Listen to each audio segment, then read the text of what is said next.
Assalamualaikum warahmatullahi wabarakatuh. Halo teman-teman, kembali lagi di channel saya Rizka Dania Official Channel. Nah, kali ini saya akan membahas tentang apa sih itu teori sastra dan juga jenis-jenis teori-teorinya. Nah, mari kita bahas apa itu teori sastra. Kata teori sastra berasal dari dua kata, yaitu kata teori dan kata sastra. Nah, apakah teori dan apakah sastra? Merupakan pertanyaan yang ada di dalam ilmu sastra, menimbulkan fenomena yang tidak mudah dijawab dengan begitu saja. Kedua kata tersebut berada pada dua kategori kata yang berbeda. Yang dimaksud dengan teori sastra ialah cabang ilmu sastra yang mempelajari tentang prinsip-prinsip, hukum, kategori, kriteria karya sastra yang membedakannya dengan yang bukan sastra. Secara umum, yang dimaksud dengan teori adalah suatu sistem ilmiah atau pengetahuan sistematik yang menerapkan pola pengaturan hubungan antara gejala-gejala yang diamati. Nah, teori ini berisi konsep atau uraian tentang hukum-hukum umum suatu objek ilmu pengetahuan dari suatu titik pandang tertentu. Suatu teori dapat diedukasi secara logis dan dicek kebenarannya atau diverifikasi, bahkan dibantah kesahihannya pada objek atau gejala-gejala yang diamati tersebut. Nah, mari kita bahas apa saja teori-teori yang ada dalam teori sastra. Nah, mari kita bahas apakah saja yang ada dalam teori-teori sastra. Yang pertama adalah teori sosiologi sastra.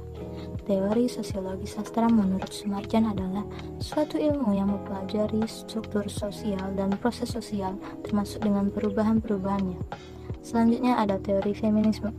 Teori feminisme adalah teori yang menjelaskan cara pengembaraan dan menjelaskan potensi-potensi yang dimiliki oleh para perempuan. Selanjutnya ada teori psikologi sastra. Teori psikologi sastra adalah teori kajian sastra yang memandang sastra sebagai aktivitas jiwa.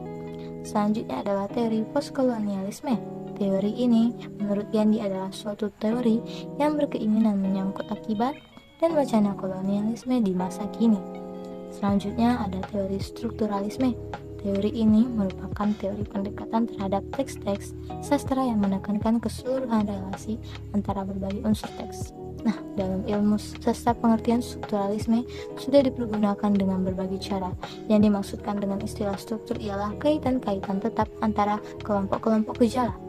Kebanyakan penganut aliran strukturalis secara langsung atau tidak langsung berkiblat pada strukturalisme dalam ilmu bahasa yang dirintis oleh Ferdinand de Saussure. Selanjutnya adalah teori semiotik.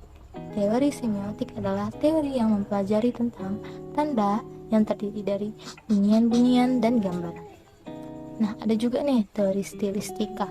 Teori ini menurut Diderot Sana adalah teori yang menyelidiki bahasa yang digunakan dalam karya sastra. Ada juga teori formalisme.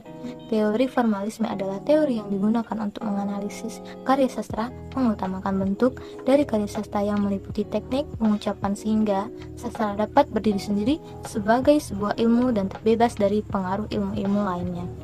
Selanjutnya ada teori strukturalisme genetik.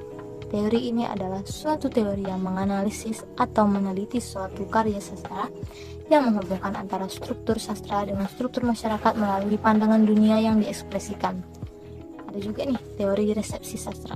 Teori ini adalah teori yang tidak berpusat pada teks sastra, tetapi teks sastra dihubungkan dengan penerimaan pembaca. Sekian video dari saya. Terima kasih teman-teman sudah menonton video ini. Dinantikan ya video selanjutnya dan jangan lupa like, comment, and subscribe.